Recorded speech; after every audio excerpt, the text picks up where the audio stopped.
Oh man, you just get such a thrill out of pushing the start streaming button. Nothing quite gets you going like smacking the shit out of the start streaming button. Is there anybody in here? If not, that's fine. Oh no, there's someone in here. That's not how the song goes, but I guess we'll just roll with that. Oh geez, it's actually been quite a while since the last time I did a Strimbus.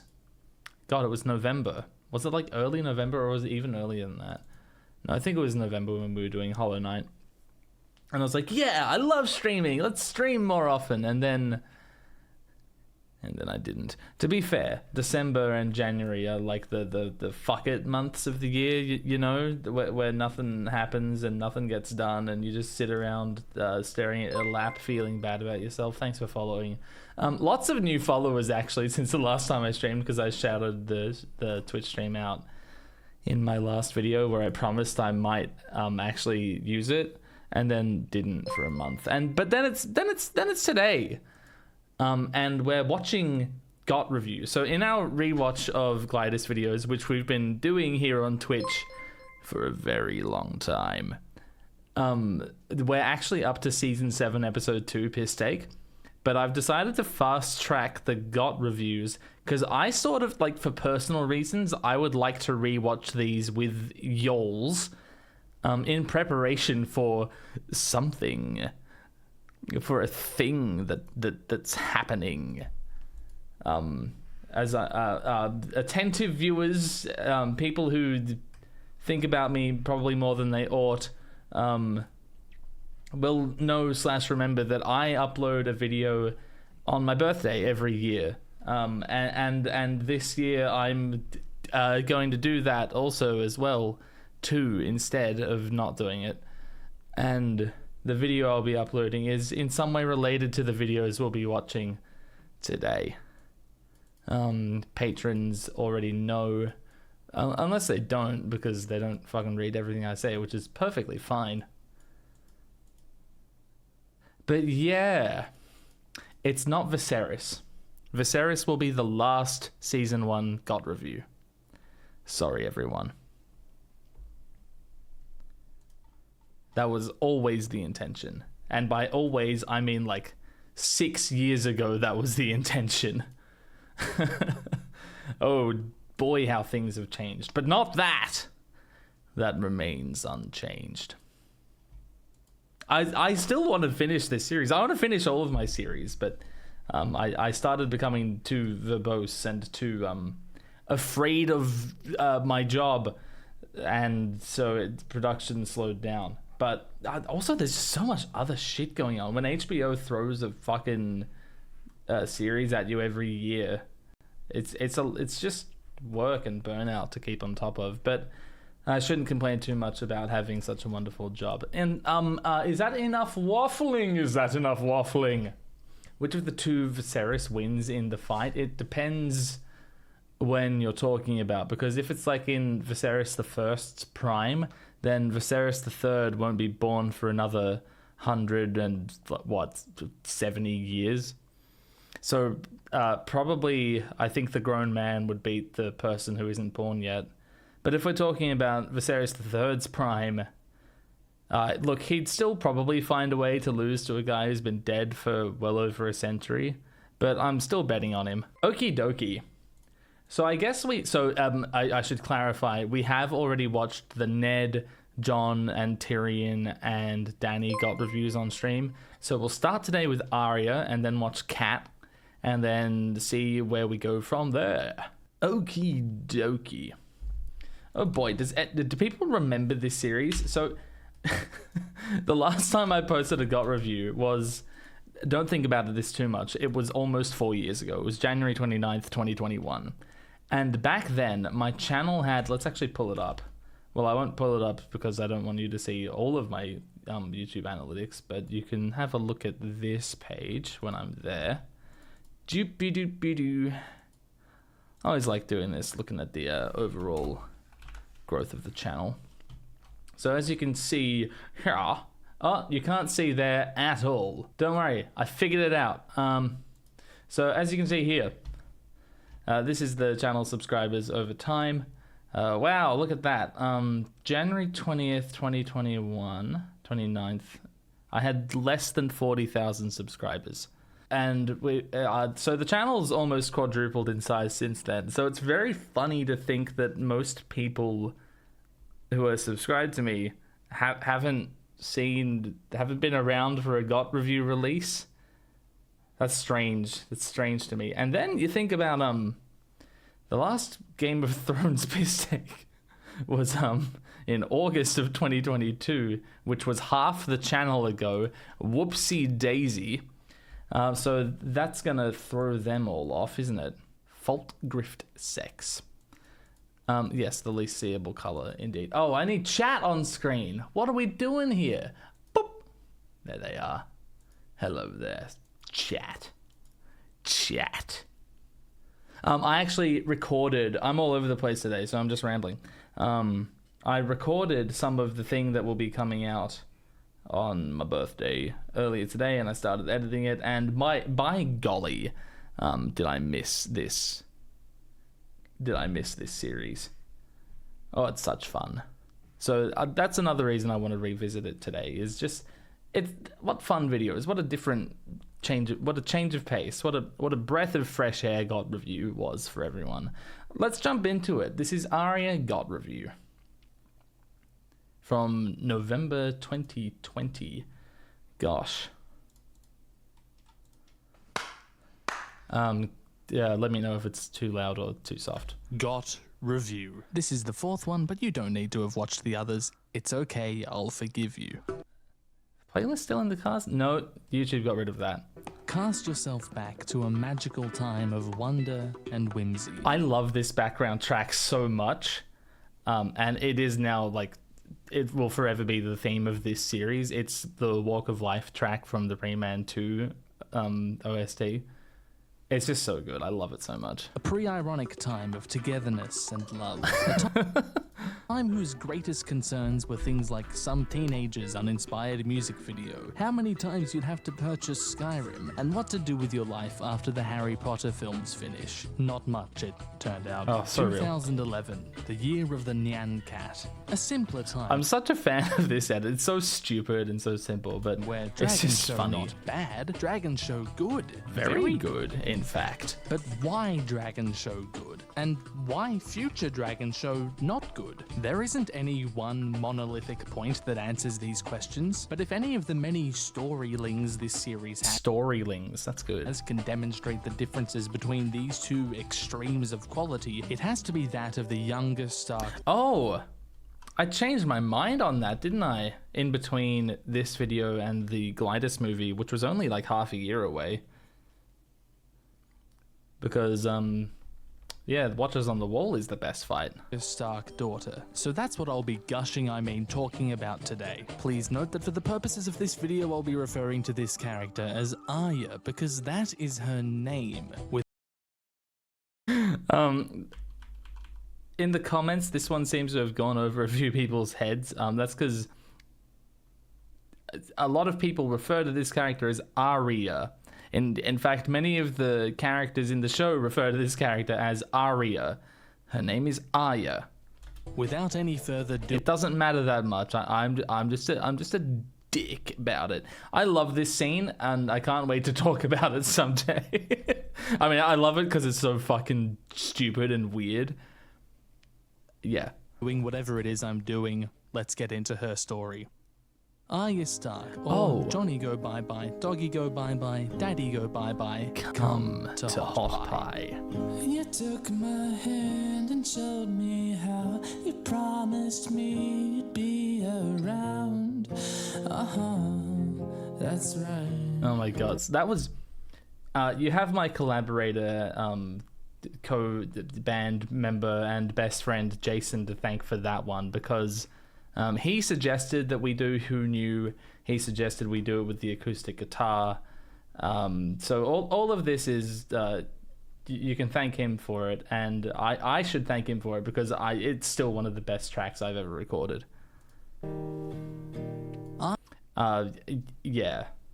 Go fucking listen to it. Jesus. The shit on the second channel it like blows the main channel out of the fucking water. Where is she? There. 41,000 views on a cover. Like, that's pretty crazy. Nice. Good work, me. All right. Going back. Arya's story, surprise, surprise, begins with an extra scene. There's not too much to What do you mean only 41,000? That's so many views. That's so many views. Get into for Arya in this first scene, but that's not a dig at it, rather the opposite. It's very clear from her limited screen time here exactly who Arya is. Put simply, she's hashtag not like the other girls. It's important to note that even though she's supposed to be stitching, the only person actually bothered by Arya taking up the bow is Bran, and he's just mad cause bad. Uninstall, idiot, stop playing and come back when you're better. So the one time I played League of Legends, my teammate at the end of the game told me to uninstall and come back when I'm better, and I've held to that because I did uninstall and I plan on coming back when I'm better, but that'll be never, I guess, because I won't get better at the game because I uninstalled it. So that's good. That's good. I only played League of Legends once and I hated it. I don't like MOBAs. I never liked MOBAs. Arya herself is bad at this whole stitching thing. Even like original Dota. I loved Warcraft 3 as a young lad. And Warcraft 3 mods. I even made a few. But Dota just never appealed to me, and then like actual Dota, League of Legends, and all the other MOBAs like that. You know, I'd rather play good games, you know? She doesn't really care about that. She's more mad that she's forced to do these things that she doesn't like and isn't good at, rather than just being mad because she's a total fucking noob. Unlike Bran, can't even shoot a bow straight. And which one of you was Mark? It's What a classic Glidus joke. easy to undersell how much this scene accomplishes in like 90 seconds. It delivers a basic understanding of anywhere between 3 and 6 major characters without any stilted exposition. For an extra scene that doesn't appear in the source material, that's fucking incredible. This scene probably wouldn't have read as well as it plays on screen, so this is adaptation playing to the medium's strengths. Someone who's never seen or read any of this shit could watch this scene and tell you straight away that this girl is cheeky, rebellious, clever, uninterested in the roles assigned to her, and an invincible kick-ass anime Batman with time-altering non-Euclidean warlock powers who will end up saving the world for no reason. Come on, Glide! That also is a got review hallmark of like in the middle of gushing about a season 1 scene, suddenly it turns to hating season 8, and I'm happy with that. I'm fine with that. Focus! We're talking about season 1. They came for a good time. Give the people a good time. We don't see Arya again until that their king shows up. She's got her hands on her helm somehow, further solidifying just about everything the first scene told us without saying a single word. She joins up with her family just before Blorbert arrives, so it's not like she rejects being part of the nobility. Is the helmet over her eyelids here? Like, can she fucking see? Aw, look at her. Aw. It's not like she rejects being part of the nobility or anything radical like that. No, the only got review that came out before season 8 was Ned. The rest are post Game of Thrones. She's not telling her father to get bent, and she kneels for the king when he arrives. So when I say she's rebellious, that comes with a big fat asterisk. Independent might be a better word. Robert greets the Starks. Cat. Oh, it's Bear! It's my baby boy! Oh... Arya wonders aloud where Tyrion is, even though... Oh, wow. Wouldn't put that one on today. The whole idea with Arya was that in this shot specifically, she would always exchange like a schoolyard insult to Sansa. Like, what was the first one? I think it was just your mum gay. And then Sansa said, no, you. And it just escalated from there. This one here includes a word that I simply would not say. I think at the time I misunderstood exactly how harmful it could be. So sorry about that. I would take it out of the video if I could. They're probably supposed to be silent while all of this is happening. She just wants to see a weird-looking guy, probably. Curious, that's a good one, add that to the list. Sansa tells her to shut up, and she does, not because she's obedient, but because she knows the futility of the situation. Robert asks her That's a bit of the curtains are blue, isn't it? her name is, and she says, Arya. so yes, I'm pronouncing it right, shut up. She doesn't seem to give too much of a fuck about talking to the That face, like the king just addressed you and you're like, what's going on over there though? I'm looking for a dwarf. That's honestly such a wonderful expression. Young Maisie had such a gift with her face. king, but she points out the Kingslayer for the audience. That's Jaime Lannister, This is like the most obvious ADI ever, by the way. the Queen's twin brother. So she's attentive to knights, but doesn't pay too much mind to kings. But she's still more interested in the weird-looking guy. Fear. It's a shame this is never followed up on. Tyrion and Arya, despite having a lot of tangential connections, don't speak or ever have anything to do with each other over the course of the entire show. I'm pretty sure the first time they're ever in the same room as each other is in the hilarious post-battle meeting in the third last episode, and then there's the final Dragon Pit meeting, and they don't say anything to each other in either of those. It would have been nice to deliver on Arya's curiosity, but it's not that much of a missed opportunity. Anyway, There are so many pairings of characters who you would expect to exchange some words at some point, but never. There's so many. the feast, Arya flings some nondescript food stuff at Sansa. It seems like this isn't too uncommon of an occurrence. Again, cheeky, unladylike, just having fun. I might sound like I'm pointlessly dwelling on this first episode, but this whole exercise is to point out how seamlessly Season 1 weaves characterization into its runtime. In fewer than 7 minutes of screen time, of which she is hardly the focus, we have learned who Arya is on a basic level, and probably started associating her with people like her we've met in real life. Obviously, the boys love watching Arya messing with her prissy sister, but Catelyn uses her telepathic mothering abilities and sends Arya to bed by means of Robb's mad gains. I'm glad I took all those child-grabbing classes. A Yu-Gi-Oh! Abridged reference. I've got to work more of them in. That's a good point. It's not a GOT review without Yu-Gi-Oh! Abridged and Dragon Ball Abridged. Oh, yo, Plants vs. Zombies time. That's crazy. Next we see Arya, a whole bunch of shit that didn't involve her but affects her greatly has happened. She's packing her stuff to go to King's Landing for an indeterminate What episode of Yu-Gi-Oh! Abridged is that from? I'm pretty sure it's when the hair guy is abducting Mokuba, but that happens a few times. I think it's relatively early on. amount of time because her father accepted the handshake. Like Duelist Kingdom. And her brother has evolved to his coma stage. She seems generally frustrated with life because of these changes, and this exchange where she's trying to command Nymeria and Jon mocks her further develops her as stubborn and How long did I spend on the first episode? Okay, only like 5 minutes.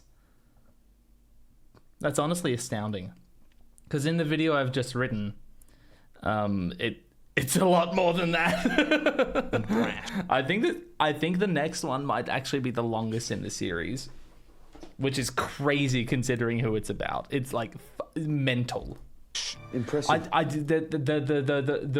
The video about Jon and Tyrion is what, 35 minutes long? Yeah, 35 minutes long. And there are two characters in it, like two of the main characters of the show, and it's 35 minutes long. This one, I'm talking about one relatively minor character, and it's going to be like 45 minutes long. Oh no. Shut up. this is done without anyone having to fucking tell us. You can't just have your characters announce how they feel. That makes me feel angry. This scene That is some cutting criticism. Wow. Wow. introduces the relationship between Jon and Arya and also kind of concludes it. They don't see each other for 7 seasons, and then their relationship is basically static as character is forced to play second fiddle to spectacle. Actually, more like viola or triangle. Tubular bells. Of course, the needle scene is What a fucking belter. I can't believe that I forgot I made that joke already. I put it in the Black Queen video. I mean, this video is like one of my best videos, and this is also one of my best videos, but I think this one's better. I'm not entirely sure about that though. But didn't I use the exact same joke? I'm pretty sure I did. Oh, YouTube is fucked. YouTube is broken, man. Dude. Are you okay? Do you require assistance, YouTube? There it is. A sense of duty there, but that played second fiddle to her entitlement and self-preservation, or maybe even viola, auxiliary percussion, or dare I dream to suggest, the oboe. Okay. So yeah, same joke. Or triangle. Wow. 4 years later, I made the exact same joke. Actually, when did I release that video? Mirror 3 all years the later, I time. made the exact same joke. Wow. Oh, that's Catelyn. Of course, the needle scene is great, and it isn't season 1's fault that it's never But it's not Viserys. followed up on in terms of this relationship. It's just a shame that this relationship is given I actually love the viola. nowhere near the amount of weight it has in the song. Not to say that Needle isn't relevant going forwards. This moment can be thought of as the genesis of Arya's identity, much like Dany fighting for the Lazarine slaves or Bran smoking pot for the first time. More like Jojen weed. No to the marijuana. It's quite something that Jon basically gives Arya the I love out of nowhere, fucking left field bullshit tangents. Oh, so fun. tool that enables her identity, and then the show does nothing to replace the inner Oh thoughts yeah, that this is Spyro 3, isn't it? Fuck yes. hammer this relationship home. Something's never changed. Isn't this the opening track of Spyro 3? It makes sense in season 1, but becomes a more glaring issue later down the line, which is a sentence that describes a few things. So I keep saying, oh wow, this is her identity. Look at me, I'm analyzing media. But what am I actually talking about? Well, sit the fuck down and let me talk, because this scene and Arya's next appearance fucking nailed conveying exactly that. Look, Arya is a playful girl who likes swords and fighting and shit. That's the obvious stuff, but pay attention to how these scenes set I'm about to talk about gender roles. Ugh. up her being separated from her family in conjunction with this I hope that makes up for the T slur earlier. identity. I mean, yeah, I don't think it does, but we try. The ideas are paired. She only gets Needle as a parting gift from Jon. Fighting with Micah, Arya ends up getting lost in the woods, losing her dog, and further alienated from her sister. Arya is a fighter, and Arya is alone. I think that this is some of the best analysis I've ever laid down.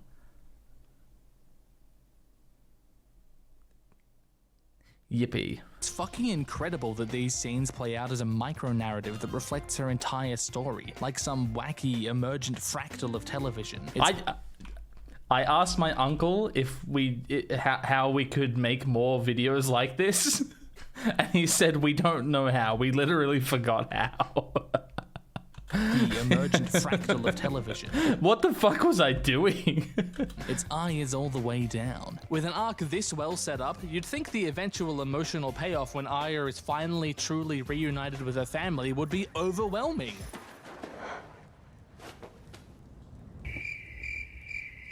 The Crickets. Hilarious. other thing with the Micah thing is that it's the Joffrey who steps in and ruins everything.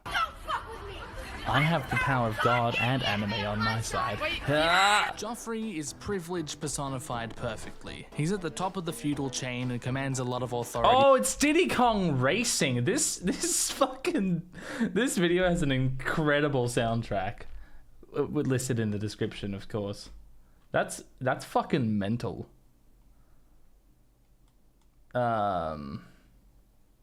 Yeah. But doesn't have any responsibilities or accountability, so he can basically do whatever the fuck he wants. So having this figure of unchecked shit fuckery give Arya so much grief A bit of juice media. sets her up in opposition to this kind of authority, a character trait which is present all through the show. Joffrey, Tywin, Beric, Sandor, Jaqen, the Waif, and Sansa are all authority figures that Arya rebels against in some sense or another. Of course, Season 7 concluded this arc by... Anyway, what I'm getting at here is that this She kills Littlefinger, I guess. I feel like in the past like 3 minutes of analysis, I've demonstrated a better understanding of Arya than the writers did. Sequence of events sets this long-lasting part of Arya's personality up, A, effortlessly, and 2, amongst a whole bunch of other really important shit, like the At that point, no, Littlefinger represents no authority. obvious thing being built on here is the Stark-Lannister feud, but there's also all this Arya stuff, Sansa's wavering loyalty from her family to the subject of her lust, Ned's burgeoning lack of faith in Robert, and the other shit I talked about. Oh, that's perfect. But in the other shit I talked about in that video That fits so well. from forever ago, the audience's hate boner for Joffrey's sadistic Joffreyness and Cersei's stank face. Arya stands up to Joffrey to defend Micah, and we can expect that she's reasonably aware of the consequences. So this is strangely similar. Lust doesn't have to be necessarily sexual, I think. I think that a 12-year-old girl can lust for an idyllic prince without... Like just because her feelings might not be sexual in nature, it doesn't mean it's not lust. Am I correct there? I don't know. To Dunk standing up to Prince Arya when he breaks Tancel's fingers at Ashford, except Dunk is a lowborn adult and not a lord's daughter, so the consequences for him are a bit more serious. The same ideas are Oh man, we're gonna see that. That's crazy. play though. It's indicative of a strong sense of personal justice. This is wrong, so I'm going to take it into my own hands and do what I can to stop it. Consequences be buggered. In Dunk, this evolves into 6 unfinished sequels. Whereas in Arya, well... Joffrey, Cersei, Walder Frey, Meryn Trant. Some people might say that this is very clever foreshadowing of what Arya eventually becomes, but calling this behavior foreshadowing as a means to an end is sort of missing the point. Writing a consistent character isn't foreshadowing. When Why do I do things like this? When Gurm wrote this scene, knowing how much he goes on about being a gardener as opposed to an architect, I'd be willing to bet he hadn't thought of Arya's list at all. And even if he had, it's all just a consequence of giving a character certain traits. Arya demonstrates a sense of personal justice, which then becomes more extreme as her situation becomes more extreme. This isn't foreshadowing, it's just an extremely well-written character responding to the circumstances the author puts her in. Micah casually walks away while Joffrey tries to literally murder Arya. Luckily, Nymeria is a bro and is developing a taste for royal flesh like any good revolutionary. Based. Something about packs and surviving. Arya has a fun little moment where she holds Joffrey's life in her hand. Oh, the stuffed fucking dog. The most harmless looking dog you've ever seen.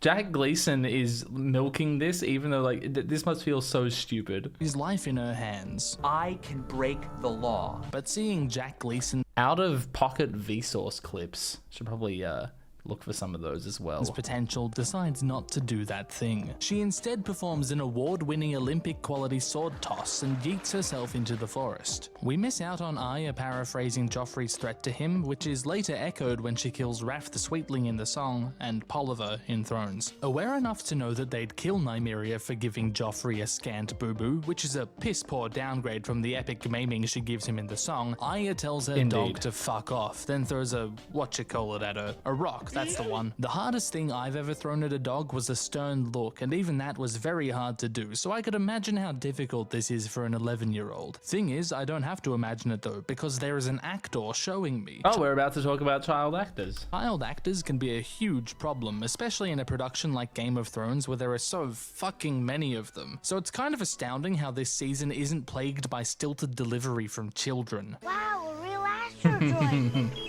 How'd you get so lucky? How do you get so lucky? Aside from the actors themselves, I don't know Oh, who it's else to Yoshi's story. That's incredible. Yo. Ah, what a beautiful game. praise other than Nina Gold, the show's casting director, who might have actually done the best job out of anyone involved in Game of Thrones. She also nailed Rome, so that was nice of her. Oh yeah, this scene isn't actually depicted in the song, rather Arya and Ned just talk about it later on. An unclear amount of The story of Yoshi is one of togetherness and family and perseverance in the face of great adversity. It's a story of collecting your favorite fruits. It's a story of waking up fun jumping little frog boys and riding bone dragons through lava. It's fucking epic. of time passes. Lacking any other indication, the rational assumption would be that Arya was found later in the same day as the Micah incident. In the song, however, they searched for her for 4 days, a considerably bigger deal. It would be rather jarring if a 4 to 6 days later title card appeared, or if a character outright stated how long it's been, so this lowering of the stakes is a natural and reasonable decision to make in adapting the source. The song has the luxury of switching to a different chapter and point of view at this moment, so the audience naturally expects a little bit of exposition, and time can pass as Germ desires. I'm sorry, I'm sorry, I'm sorry. Look, I didn't say her delivery was always perfect. That's probably like the weakest line she ever has. How dare you speak to your king in that manner? Quiet, woman. This is so fucking based Oh in my red god, pill. that's Blaze. Blaze made it into a video, ladies and gentlemen. Oh boy, this is very 2020 of me. For those who don't know who Blaze was, that's fine. You don't need to know. We get to the arbitration. It was a guy I knew. That's really it. And Arya seems to be the only one who gives a single fuck about telling the truth about the Micah funny. An 11-year-old girl with better respect for the truth than a grown-ass woman. How hard is it to piss off an 11-year-old? Oh, Taka. You should be a stomping mess for me taking a toy away. She also spits the dummy at Sansa for withholding That's Dragon Ball Z abridged, by the way. her testimony. A cynic might What do you mean 7 hells is incredible delivery? 7 hells, fantastic. think that this is because the truth absolves her, so it's just convenient, and that's not an unreasonable assessment, seeing as Hilarious. Arya hasn't yet been put in any situations where lying would benefit her. But looking ahead, Arya is a terrible liar who clearly hates denying the truth until that habit is literally beaten out of her, and then suddenly she becomes honest again, and then not. It's a whole thing, best not get into it. Liar. Shut up! That's not an argument. Bringing our best today. Oh, why does his face look like that? Does anyone know? Does anyone know why Paul Joseph Watson's face looks like that? That's not an argument. Look, if you want DBZA review, they already made it. They already did it. It's interesting that Robert never seems to acknowledge Arya's resemblance for the girl he supposedly loved, but I guess he was more infatuated with the idea of Lyanna than with Lyanna herself. Oh yeah, also Micah is now dead also. I'd say he's gone to a better place, but we both know he never had a soul.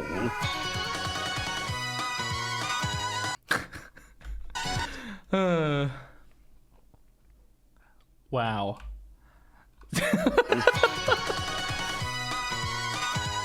So King's I am so silly.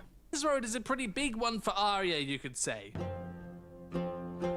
Oh, pumped up kicks. This is what got the video copyright claimed, by the way. It's right here. And like, that's fine. I don't have the rights to use this music. It is copyright infringement to put it in my video. That's perfectly fine.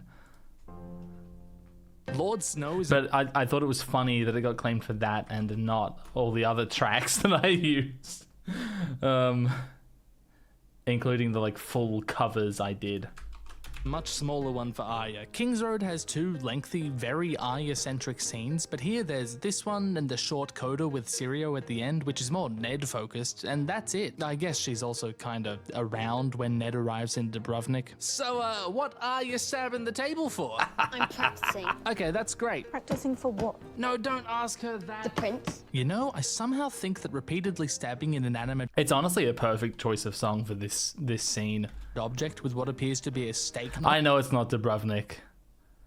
I know that now. I didn't at the time, actually. Life isn't going to help much in that. Have I ever maintained monetization despite using copyrighted music in a video?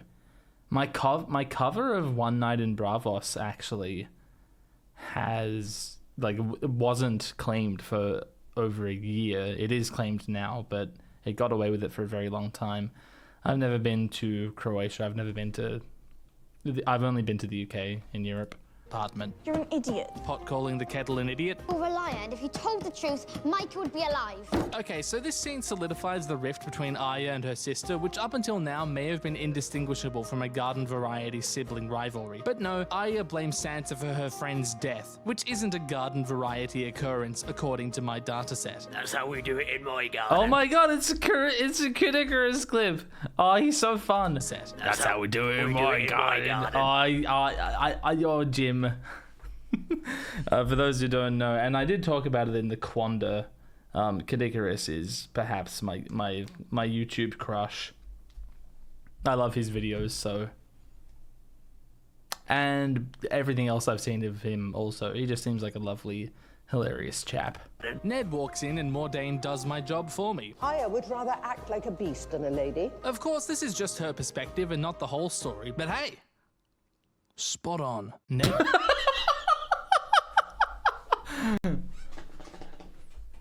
Why did I do that? That's funny. Act like a beast than a lady. Of course, this is just her perspective and not the whole I guess that's why I did it, because it's funny. story, but hey, spot on. Ned would. Sounds almost, it's like a Friendly Geordies type delivery, but I don't think I was even around Friendly Geordies back then. Is an absolute machine and wants to hear his daughter's troubles, so he sends Arya to her room for later and does a Sansa scene in the meantime. This bit is kind of backwards compared to its equivalent in the song when Ned leaves before Arya acts out, and there's discussion of the hands tourney that doesn't make it to the show. So she's in her room pulling out needle to look at it, swing it around, yeah, whatever. Anyway, Daddy's home, so she opens up. I'm respecting your privacy by knocking, but asserting my authority as your father by coming in anyway. It's a little odd that she doesn't put needle away. I don't have Fairly Odd Parents memorized. I honestly could not tell you how I found that clip.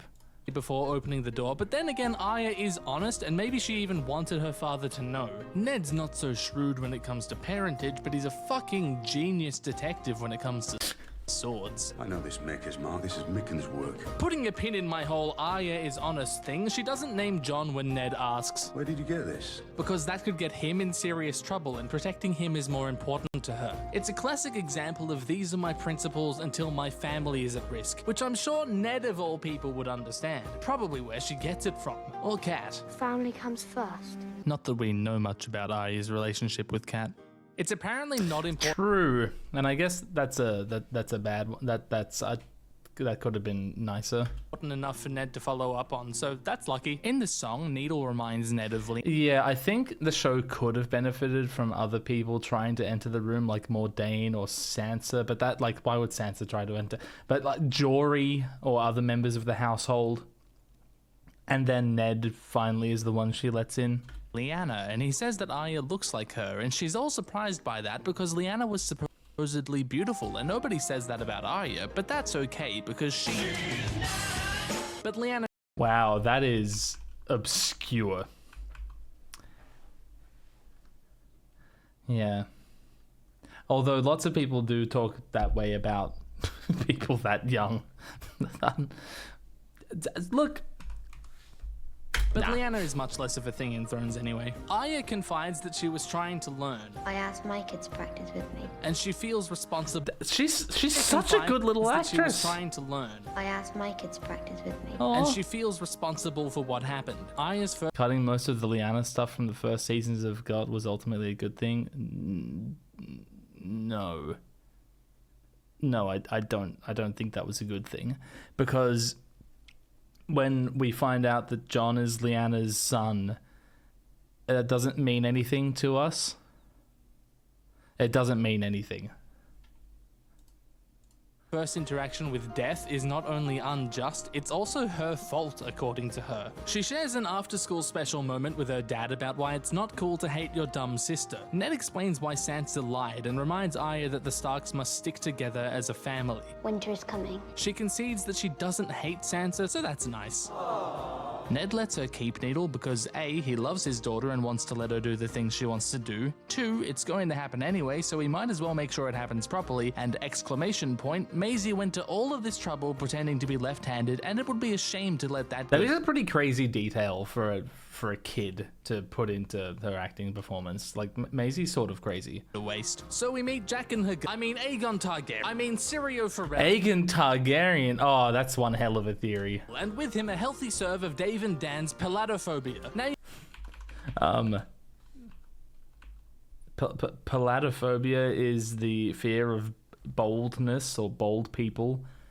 And here I'm just referring to how many bold people in the books were cast, were played by people who are not bold in the show. Now you might be wondering why I took the time to make Daenerys' eyes book accurate but not Sirio's hair, and to that I say, superimposed Colin Mockery face. Oh, that was relevant at the time, wasn't it? Nah, that's dumb. take that out of the script. Anyway, Sirio's cool and... I didn't take it out of the script. Oof. You might be wondering where Ned found Sirio. Like, did he make inquests to Bravos or elsewhere, or was Sirio already in King's Landing? Because in the song, there's only 3 days between these two scenes, and Ned later thinks that the Bravosi style was a good fit for Arya. Well, we never really get an answer to any of this. Cool. That is not the way, boy. Sirio's misgendering of Arya and not giving it's Hollow Knight. There's got to be a Hollow Knight track somewhere, right? Shit when called out, aside from being Chad as fuck, is kind of fucking brilliant. Not only does he set up Arya passing as male and solidify himself as not from around these parts, it also opens up the idea that gender, and more broadly identity, is irrelevant to being an epic ninja. Boy, girl, you are a sword. The establishing shot with for King's Landing is like the... Or was Sirio already in King's There Landing? we go. Like, I've thought a lot about this scene recently. The scene that happens after this shot with Cersei and Jaime in like doing Jon Arryn's funeral in the throne room for some reason. This shot justifies whatever weirdness comes from that scene. It's great. What a wonderful, useful shot. Questions than I went in with. All men are made of water. Because we want Arya, which is vague. Where are we? Girl, There we are. you are a sword. That is all. Which is vaguely expanded on much later, before being ultimately flung out the window because we want Arya to be a cool robot assassin and a relatable protagonist. Firmly grasp it in your hand. Firmly grasp it. Dr. Farrell's Incredible. anatomy lectures leave me with more questions than I went in with. All men are made of water. Do you know this? If you pierce them, the water leaks out. Sirio plainly Oh, that's Simon. I've forgotten his last name. Sorry. In Black Books. I forget what his character does in that episode of Black Books, but he's in Black Books. Sirio plainly outlines the style of fighting she'll be learning, and then Arya does this. Like, were you fucking listening? And then she uses both hands? Sydney Morning Herald. Okay, look, I feel Wow, good old Sydney Morning Herald reference. bad about sniping her earlier, so let me say that Maisie was generally astounding as a child actor, and this is a standout scene for her in my opinion. But yeah, she learns pretty quick and she's having fun, and that's the whole point. And oh god, I just set my daughter up for a life of gruesome violence and detached psychopathy. Oh shit, oh fuck, oh god. Arya's in the hallway doing her best Jesus impression because the foreign swordsman told her to. Tomorrow, I'm going to be chasing cats. Jesus wasn't standing Jesus on one impression. leg. What was I because thinking? This scene is very told her to. Tomorrow, I'm going to be chasing cats. Cat. This Very good. scene is very cute, and it's entirely because of Sean Bean's dad energy. Arya and Ned might be the most wholesome duo in the show's whole run, but they're not on the That I may still believe that. same page all the time. Bran's woken up and Arya wonders what the future looks like for him. It's fucking grim, Arya. But Ned hasn't read the script and thinks that Bran might do a bunch of cool things even though he's... Episode 3 has the weakest ending in season 1. Look, you're right in that it's not a cliffhanger, whereas the rest of them are. But I think it's still meaningful. I think it's still a good ending. But it still might be the weakest one, yeah. The broken. Fuck you, that's not a thing. Alliteration doesn't make something a thing. Stop trying to make Bran the broken. happen. It's not. Alliteration doesn't make something a thing. Stop trying to make. Bran the broken. Why did I even try this? Bran the broken. It's not going to happen. That's horrible. Anyway, Arya wants in on those cool things. Not so much the broken legs, but... Wait, hang on, I've talked about this before. But Ned says probs not because you have to spec into a male build to unlock those feats. Yep, that's me. Wow, I sound so young and full of energy. That was only a year and a half before I made this video. I made this video 4 years ago. Isn't into the questline Ned offers her and would rather explore her options somewhere less gender-rolly and much more murdery. That's not me. That's not you. Oh, that's from my season 7 episode two video. You'll remember the montage. Let's just pull it up.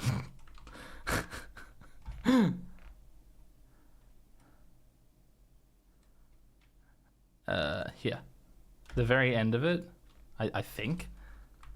Yeah. Have you seen the season 8 piss takes? Nope.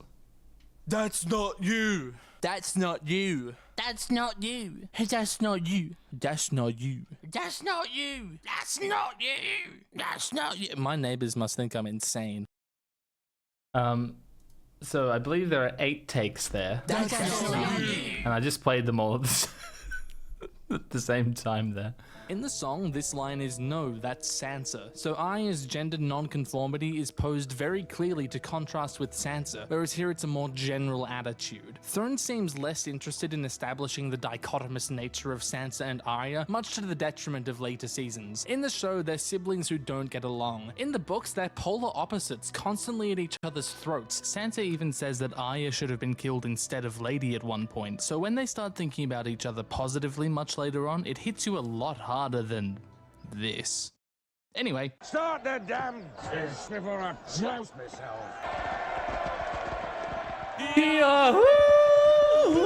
Arya is at the... That's a 10 out of 10 joke right there. The Yahoo Yodel. Arya Genius. is at the first... And start the piss before I joust myself. Joust we see of the hands turning, and really the only thing she does is what an album cover, especially the first joust we see of the hands turning, especially Jack Gleason's pose here, incredible. Really the only thing she does is curiously ask why Middle Fimbers is called Middle Fimbers. This is the last time Arya and Peter interact until, and then Greg kills Hugh. That's so crazy to think about. That Arya and Peter speak here, and then never again. Like, that's it. And she just kills him. That's crazy. When I guess Arya is no longer allowed at the tourney. Peter doesn't tell Arya his creepy hound story because she doesn't have cat's hair. Send tweet. I never did send that tweet. Cat noise. Arya is chasing cats, which was perfectly foreshadowed by the previous episode. Tomorrow, I'm going to be chasing cats. Because that's what foreshadowing is. In the song, Arya has caught a bunch of cats and brought them all to Syrio, and all that remains is this nasty one-eyed tomcat. It's understandable that they would cut all this context in Thrones, but in doing so, we lose the sense of Arya's determination and perseverance shown by her many cuts and scabs in the song. Anyway, that tomcat is probably Balerion, who was once Princess Rhaenys kitten, so we also lose that fun little connection. We also miss out on a fun little chase scene where Tommen and Myrcella come across Arya and she runs from their guards, and that's how she ends up completely lost for the next scene. This always reminded me of Simba walking into the Crystal Peak, let's go. Elephant graveyard, you know? Except there's more overheard treachery and less do it again. Whoopi Goldberg. If you can't handle a fart, you can't handle me. We miss out. She's such an icon, isn't she? What's Joe Manga Nielo doing there? He's a hot topic though, I guess. We miss out on Arya getting spooked and deciding to count to 10,000, then stopping at 87, which is a fantastic little bit of writing that works toward convincing the reader that Arya is a believable kid who could exist. Varys and Illyrio are wandering through the dungeon. I use the word anyway to segue between so many things that I just get sick of saying anyway and try to have any other way of saying it. So having Journey say it for me, having, oh my god, have I forgotten his name? The singer of Journey in the Golden Age. How am I like this? The guy with the golden voice. Steve Journey. That's gonna drive me insane. Journey singer. Steve Perry. Dungeons for Come a on. cheeky catch-up after brunch or Focus. whatever. This is clearly an Arya scene, but it really isn't about her, and she doesn't consciously affect the story at this moment. Yes, she affects the story later. He's so good. He has such an incredible voice. By telling Ned, but in this scene, she's an accidental observer. Arya occupies an interesting, dynamic place in the story, being a bit of a wild card that, fuck, we'll get into it later. So these cunts have a very revealing chat. Rooney lightly discussing how and when might be the best time to destabilize an enormous kingdom, as you do. We miss out on Varys' grand analysis of the game, which is a shame because it's a pretty sick part of the book. We do still get George loves dropping huge political information through the eyes of children. Like Jaime and Cersei scheming in the second Bran chapter, you know, when he's spying on them in the tower. Well, he doesn't really know what's going on. And that's what's going on here with Arya as well, is she doesn't know what's going on. Bran doesn't know what's going on, but the audience, it's dramatic irony, right? The audience understands what these people are talking about, or at least might understand a little bit, but the point of view characters don't understand at all. Which is a crazy line, because which two players is he talking about? Kinda crazy that Illyrio crossed the narrow sea just for Varys to basically tell him to get fucked. Very cool, intriguing scene, excellently framed, fantastic work. That's just brilliant. Oh, how very clever of you. My, don't you look smart in your Sunday best. In her bid to get out of the dragon skull area, Arya winds up walking out a sewer. Don't laugh, we've all been there. In the song, she's so gross from, you know, walking through the city of Adelaide's water supply that she fancies a bath right there. And So that's one of the funniest jokes I've ever written. I think when I was in Adelaide for a single night like 20 years ago, I decided that I didn't like the water. And that's just been a part of my life ever since. Like, I've been back to Adelaide since then, and I've had the water, and it's fine. But you can't redefine that core part of your personality. I'm just someone who thinks that Adelaide's water tastes like raw sewerage, even though I know for a fact that it doesn't. It's just funny to say it. It was very bad back in the day. And to be fair, I come from... well, at least I've been told one of the places in the world with the cleanest, most delicious water. So I'm coming from a very biased position. Understandable why we skipped over that. At the Keep, she's met by a Season 7 reference, except here it actually makes sense. Wow, incredible. We get a little bit of... Adelaide is the worst city in Australia? That's crazy. That's honestly crazy. Reinforcement concerning Arya. Adelaide can't possibly be the worst city in Australia. The Murray doesn't flow through Adelaide. Passing for male. Get out of here. Want your father, boy. And a hilarious glimpse at what open mic nights must be like in King's Landing. I want to fuck the Queen for all the good it does me.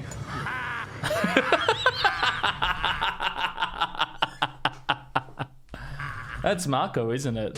Hell yeah. Queen for all the good it does me. I remember putting way too much effort into this chroma key, even though I'm only now realizing that I've accidentally left in Aku's faceplate in the chroma key here, so the Game of Thrones footage is coming through his face. Whoops. She threatens the guards with beheadings because she can do that, and they're intimidated into believing her. In the song, she also name drops Jory and Vayan Poole, which may have helped in convincing these poor cunts that she's legit. When did I start that joke? Is this the start of that joke of Arya being obsessed with like boys' toys from the mid-2000s? Fuck, I love this scene. What a great reaction gif from Ned. It's decently true to the book, save for Ned being even less confident in Arya's story in this. Bionicles are so fucking cool. I need to do Bionicle its justice. Song with talk of wizards and monsters, and Arya assuming the bastard Varys mentioned was Jon. Also, You promised me this would stop. is an added line that raises more questions than it answers. To engage in some pedantry, what did Arya say was going to stop? And mentions What did I say here? answers. To engage. Might as well be this channel's mission statement. True! In some pedantry, what did Arya say was going to stop, and when did they talk about this? Has this happened before? Because if we're dropping the more unbelievable parts of Arya's story, then Ned's incredulity could be compensated with some establishment that Arya has a pattern of exaggerating things, and that wasn't done. So call that a missed opportunity. Jory rocks up because it's easier than having to remember all of Ned. I use the phrase missed opportunity in the GOT review series so many times. Because like season 1 is great, but if you look at it very closely, you just see so many things that could have been done. Ned's other guards, and he's brought Yoren with him, and he's brought some more setup. This must be your son. He has the look. I'm a girl. Well, I'm sure you are. He's here to source Wow, more SpongeBob. some prisoners for the Watch and tell Ned that Cat has captured Tyrion, but Arya isn't privy to that for obvious reasons. So Ned sends her to her room and I will not review the 13-hour Bionicle Law video. I will make my own. in mind that she's walked through a sewer when he does this. Oh, we also miss her thoughts that Yoren could bring a letter to Jon, who would believe her story about Varys and Illyrio plotting to kill Ned. It's brilliant, naive, simple thoughts like this that make Arya real. On their way out, she asks Jory about how well protected her father is. No fear on that account, little lady. Assuring the audience that nothing bad will ever happen to Ned or any of the Starks or their friends. Wait, why do I hear boss music? So Wow. Was that a relevant joke back then? That's the... Is that Ocarina or Majora's Mask? Wait, why do I hear boss music? So Da da ba da ba da ba ba ba ba da ba da ba da ba da da. I think it's Ocarina. Jory's dead and Ned's a little Oh my god. They let me show this on YouTube? That's crazy. Is this more Diddy Kong Racing music? This is a hilarious soundtrack choice. Starks or their friends. Wait, why do I hear boss music? So Jory... A crown made of gold. I just want to make it very clear that the thing I'm asking for is an actual crown. A headpiece for royalty, for example, but constructed out of gold. Let's not leave any room for interpretation here. He's dead and Ned's a little branny, so Arya's a bit bummed out.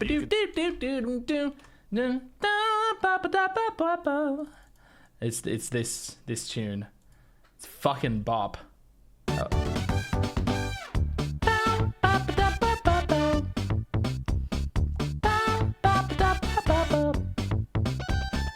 Oh fuck yeah. Okay. Could say. Syrio takes this as an opportunity to indoctrinate her into a death cult. There is only one God, and his I can't believe I put this music under Game of Thrones. is death. Death! That's only the cat. Again, deep setup for a years-long Why are the arc. Simpsons We also green? see Arya defending decently well against Syrio in this training capacity, but I still think I'm right about the Brienne duel in Season 7 being utterly ridiculous. I am. It should be noted that this is an added scene, and the entire God of Death and Not Today thing appears nowhere in any of the books. It's a clever... What do I think everyone's Smash main would be? Oh, I don't care. I don't care enough to answer that. Yeah, I think I'll give you one. Ned mains Mario just because Mario's the only one he knows. It's like, oh, I know Mario. I played Super Mario Bros. 3 times on my weird friend's couch 40 years ago. I'll play as Mario. Clever addition that ties this facet of Arya's story to another with no detriment that I can see. However, seasons 5 and 6 are so vague and wishy-washy with everything concerning the Faceless Men that it's difficult to extract any meaning from this. This bit comes off as a teacher trying to console a kid. You are incorrectly remembering Brienne hilariously knocking little Maisie into the dirt. Well, did that happen in the duel? Arya won the duel. By contextualizing death as something compatible, whereas the Faceless Men later teach that it's something inevitable to be Oh, this is me testing out my LUT for the season 6 mistake. Oh my god, is this me saying I'll do a season 5 mistake? Fucking 4 years ago. And the quote-unquote conclusion of Arya's arc is framed in such a way that Arya is killing the God of Death, and there are even more incompatible ideas. This looks so much better than the original footage. That I won't get into now because those are issues with those seasons. Here, there's no... My season 6 application of it is not as straightforward. reasons. Here, there's no issue. Good scene. Next! Oh, that's awesome. Next! This scene has some incredible whats. What? What? No. So Deadly Nedley Oh, walks Death Note. in, I'm sending you both back to Winterfell. and Arya is perfectly written. Are you dying because of your leg? Arya is enjoying her lessons so much. Wow, that that is she's such a good perfectly emote. written. Are you dying because of your leg? Arya is Look at that. What a cheeky little face. enjoying her lessons so much that she thinks staying in King's Landing, even though she's at least somewhat aware of the danger that poses, is a better idea than returning to her mother and brothers at Winterfell. Arya asks, Can we take Syria back with us? and the answer to that is actually yes in Winterfell. Arya asks, Can we take Syria back with us? and Wow. I have such autism. What is wrong with me? And the answer to that is actually yes, in the song at least, which is cool to think about. Arya really likes Syrio. At one point, Ned offers to have Jory or Barristan motherfucking Selmy take over her lessons, and she refuses, because she likes Syrio. Aw. But I fucking love this cheeky grin from Arya and Ned when Sansa says, I don't want someone brave and gentle and strong. I want him. He'll be the greatest king that ever was. they're so cute. Anyway, Sansa and Arya's childish bickering about sigils and babies makes Ned realize the biggest thing ever. He makes them go away so he can read a boring book, as all fathers do at some point. Again, this is Arya Real. critically affecting the story without really being a part of it. Arya is not present in You Win or You Die because she would prove Cersei's statement wrong by neither winning nor dying. Real. There's a bunch of murders going on while Syrio beats Arya, lies to her, then makes fun of her for believing him. This scene runs pretty much the same in the source, save for a skipped elaboration on the difference between watching and seeing. Bold Syrio says that your heart and brain get in the way of reality, basically telling Arya to leave her preconceptions at the door and only judge things after gathering sensory information, I think. This is reinforced. It's a bit cerebral. I mean, the way it's put is quite folksy and understandable, but the underlying philosophy is actually a bit of a thinker. Or at least I thought so. At the time. Get in the way Foreign sword guy. reality, basically telling Arya to leave her preconceptions at the door and only judge things after gathering sensory information, I think. This is reinforced with an Emperor Has No Clothes That's like calling Neil deGrasse Tyson Black Science Man. type story about the Sea Lord's cat. So in the show, when Syrio says, The sea, the true sea, that is the heart of swordplay. without explaining what the fuck he means by that, it sounds like one of those arcane truths that sounds profound but doesn't actually mean anything. Then the What great footage to put over that description. worst walks in with 5 red cloaks tasked with retrieving a small child from an unarmored man who isn't even bold, and they can't even do that. What a gaggle of pathetic fuckwits. I don't know why I said that line like that, but I'm very glad I did. God damn, the Kingsguard armor is fucking toit though. Anyway, this is again very similar to the song, except for the skipped dialogue, including a badass exchange where Syrio calls Meryn an idiot. Syrio tells Arya to leave, but she's a bit of a deer in the headlights. Even though she knows she has to leave, she can't. So, oh no, we have... In the background here, you'll hear me singing Make a Man Out of You from Mulan. I had not yet realized that while I'm narrating shit, I should put things that don't have vocals in, because vocals distract from narration, because it's like it's words, and like the same parts of your brain need to process words. So that's a mistake that makes the video worse, I think. Oh well. Have to watch this sick ass... Also, I'm not very happy with my take of this song, so I just think it's bad. This fight, no! Syrio's a boss, but Meryn is a big boy with a big boy sword. We have a final added exchange concerning the god of death and the not-todayness of Arya's relationship with said god before she runs away. In the song, she sees with her eyes the immense odds stacked against Syrio. The general assumption is that Syrio is killed here because Meryn shows up looking perfectly fine later on and we hear nothing about him escaping. However, a lot of people think that Sirio is just a faceless man, considering all the god of death stuff, kinda makes sense in the show, but you'd think that a faceless man would be able to kill Meryn Trant even in this situation. Others think that Sirio is the faceless man of Arya's story, that he escaped Meryn, became Jaqen in the black cells so that he can watch over Arya going forward. This makes no sense, barring the usage of glass candles, which are never even mentioned in the show. In the song, it makes even less sense given the wildly... Oh, hydrate. Everyone drink up.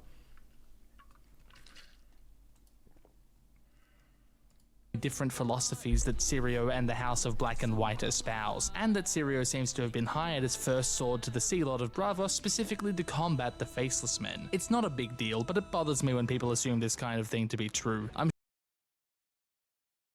So, back then, in 2020, I was aware of a theory. I've completely forgotten whose theory this was, or any of the details behind it. But the idea is that Jaqen H'ghar is Rhaegar's son, Aegon Targaryen, the baby that was killed, but in the sack of King's Landing 17 years ago. No. But it's very funny. I'm sure I've misrepresented the argument somewhere along the line, so I'd like to talk about this. I didn't misrepresent the argument. I just wanted to save face. I was completely happy with my representation, and I'm right about saying that the idea is wrong. Depth some other time. Given that we miss out on internal monologues, Thrones leaves behind all the rationale behind Arya's escape and the many nuggets of wildlife-related aphorisms Sirio has told her. As such, when this kid approaches her, we miss out on the very epic moment where she instantly... Real. Forgets everything she's learned from saving voice Sirio and only remembers Jon's first lesson. First lesson, sticking with the pointy end. I know which end to use. Really, shoddily edited. Probably, I'm sure there's legitimate reason behind why it's cut like this. Pointy end. But it just sort of looks like crap. End to use. Oh well. Fatality. Again, Arya is a fighter and Arya is alone. Her first kill comes on the day that she loses her family. Almost feels like a satisfying conclusion to this situation would involve her no longer seeing the need to fight when she is no longer alone. What I'm getting at here is that Arya God, I'm so right. I'm so real. didn't need to become a total fucking mess of a character. It didn't need to happen. So she grabs Needle, kills this random kid, runs off, and that's the scene. The song has this scene where she cautiously walks through the Tower of the Hand and kicks Desmond's corpse and calls him a liar for saying that Northerners were worth 10 Southern swords each. So if you haven't read the books and thought that the show had gut-wrenching moments, oh boy. She also makes her way to read the books and thought that the show had gut-wrenching moments, oh boy. Oh my god. Oh boy. She also makes her way to the room with the monsters, which is a great use of resources from an authorial perspective and makes perfect sense as a hiding place Arya would go to. In Thrones, it seems like she's just running off. Not bad at all, just less good. Arya's taken to street urchinhood rather... Not the Ocarina of Time shop music. Hell yeah. Birds have hollow bones, of course, so they're easy to kill with blunt force, and pigeons are kinda slow and ballsy compared to other birds. I believe someone corrected me in the comments about my take on hollow bones, because I don't think I'm right about this. Or at least I have a sense that I'm not on the money here. I can't be bothered finding it. Birds, so they're easy to catch, and the fat fuckers pack quite the nutritional value. True. Perfect plump prey for a pauper without a papa. I did say that. I did say that. Arya caught cats, so her chasing pigeons is just like crazy Uncle Dave used to say, understandable. Apparently they're not a It's a little subversion. It's a little anti-joke there. Valuable commodity. Yeah, you guys know anti-jokes? I'm I have some. In the slums of King's Landing, though. Piss off. This bit is completely unobtrusive exposition for where Arya's been and what she's been up to since her last scene, which was well over an hour of screen time ago. This guy tells her to not take his shit and then leaves her unattended with his shit, so that's dumb of him. In the song, she considers robbing a man with a limp, but there are gold cloaks nearby, so she doesn't. She's constantly aware of the very real consequences of any slip-ups. Wouldn't want any dead Starks around here. She also checks the city gates daily for any opportunity to slip out of the city and has endured quite a bit. Some cunt stole her shit, and it turns out raw pigeon might not be part of a balanced breakfast. She also gets a wicked hangnail. Hangnail! Yeah, she does. It's true. Important part of the story. Arya's hangnail. Oh shit. Here we go again. No, don't drop your fucking pigeon. No, don't drop your fucking pigeon. Yeah, no, that's good. I should speak like that more. Arya finds her way to the huge-ass statue of Baelor erected to commemorate the Septon King's great humility. Ned sees her. That is a bit funny, isn't it? It's a bit funny that the humble Septon King has a massive statue of him.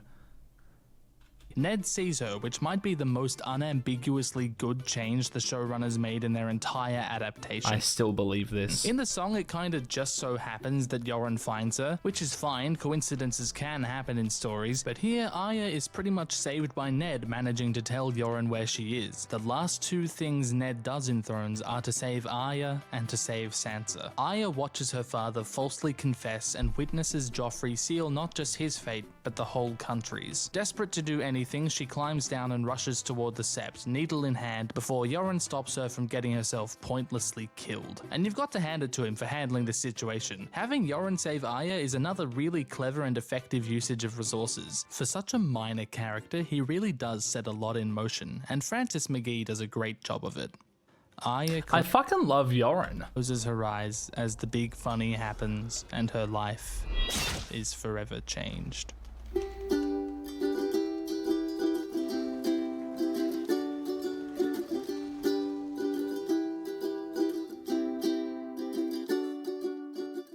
Damn. This was the first time I'd ever used Running with the Herd in anything. And I'm very, very, very happy with its usage here. In fact, the only way you could listen to Running with the Herd for like ages, like over a year, was by clicking that link in the description of this video. It's public now though. And I still believe it's the best song I've ever written. No, his name is actually Francis McGee. And finally, the payoff for the misgendering all season long. Boy, boy, boy, boy, boy. Boy. This must be your son. Boy, boy, boy, boy. I'm not a boy. You're not a smart boy. Do you want to live, boy? North boy. That's some good writing. It's a commendable decision on both Gurm's part and the showrunners to have this event portrayed from Arya's point of view, where it could have easily been. It is the old mix of the song that I'm less happy with, but that's okay.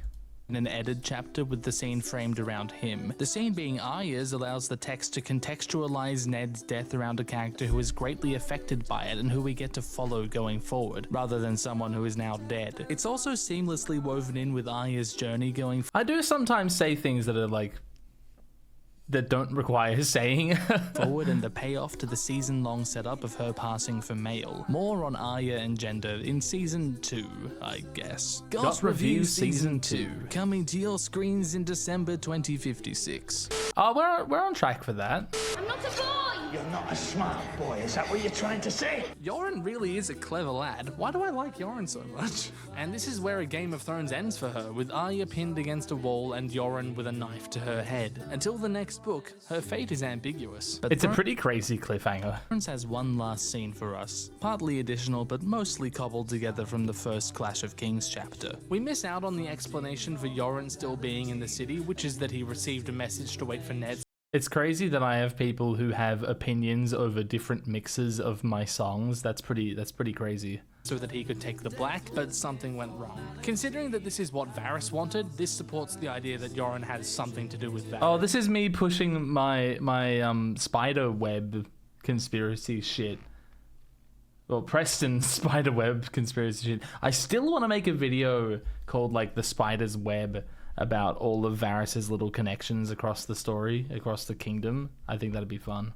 Also, Showbiz Yoren is a much better hairdresser than his literary counterpart, who does such an awful job that Arya earns the nickname Lumpy Head from Lomi. Oh, also, Arya loses all her hair at the same time as Daenerys in the song, which is interesting. Is this Tom Blashier or not? I can't tell. I still looked don't know. on IMDb and everything, and it doesn't mention him, but it kind of looks like him. It kind of looks like him, but not really. Like, this is a poor photo of him to put up on screen. He looks more like him at other times. Arya bumps into a fat fuck. Watch yourself, midget. Oh yeah, I edited out an even worse word there. Oh, good.